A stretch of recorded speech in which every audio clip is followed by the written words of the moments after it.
Hello friends, आज આપણે ઘડી પૂરી બનાવવાની છે। એના માટે મેં 1.5 વાટકી જેટલો મેંદાનો લોટ લીધો છે।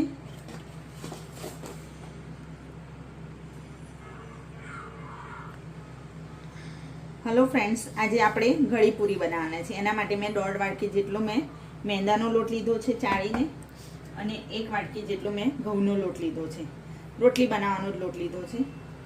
એમાં ટેસ્ટ પ્રમાણે આપણે થોડું सामान्य मीठું એડ કરીશું,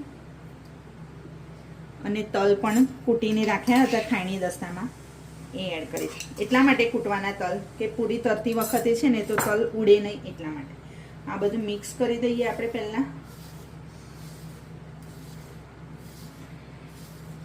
હવે મોણ માટે તેલ લઈશું, મુઠ્ઠીભર જેટલું તેલ લઈશું આપણે એમાં।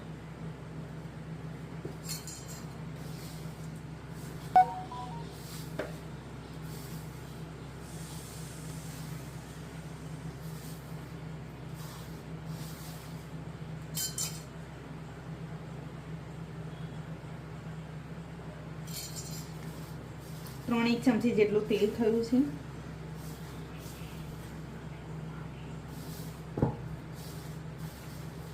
આ બધું બરાબર આપણે મિક્સ કરી દઈશું।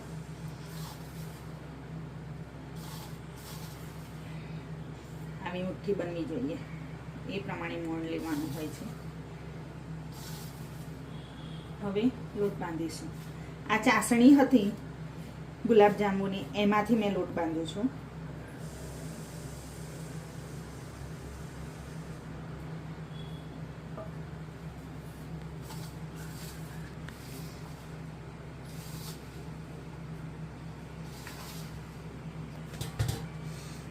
ફ્રેન્ડ્સ, મસ્ત લોટા બાંધ્યો લોટ મેંદાનો છે એટલે મસળવો જરૂરી છે। મસળીને બહુ મસ્ત લોટ બંધાઈ ગયો છે। હવે આ મસળાઈ ગયો છે લોટ। હવે આને જો આ પ્રમાણે લોટ બાંધવાનો છે, બહુ કડક પણ નહીં ને બહુ ઢીલો પણ નહીં। અને આને હવે મેંદાનો લોટ છે એટલે 10 મિનિટ માટે રેસ્ટ આપીશું, પછી આપણે પૂરી તળીશું। ઘડી પૂરીનો લોટ બાંધ્યો તો એના ગુલ્લા કરી દીધા છે, અને પૂરી હવે વણીશું। નાની નાની પૂરી વણવાની છે।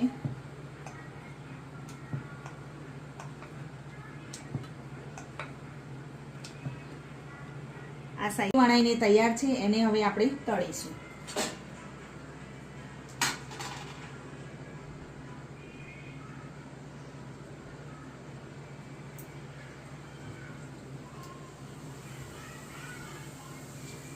અને આ પૂરીને થોડી ક્રિસ્પી કરવાની હોય છે।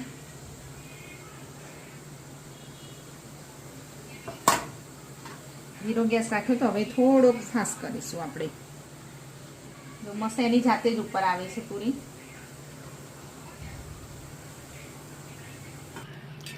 આપણી પૂરી તળાઈને રેડી થઈ ગઈ છે, એને હવે આપણે બહાર કાઢી લઈશું। મસ્ત આછી ગુલાબી પૂરી થઈ છે, સરસ ક્રિસ્પી પણ થઈ ગઈ છે।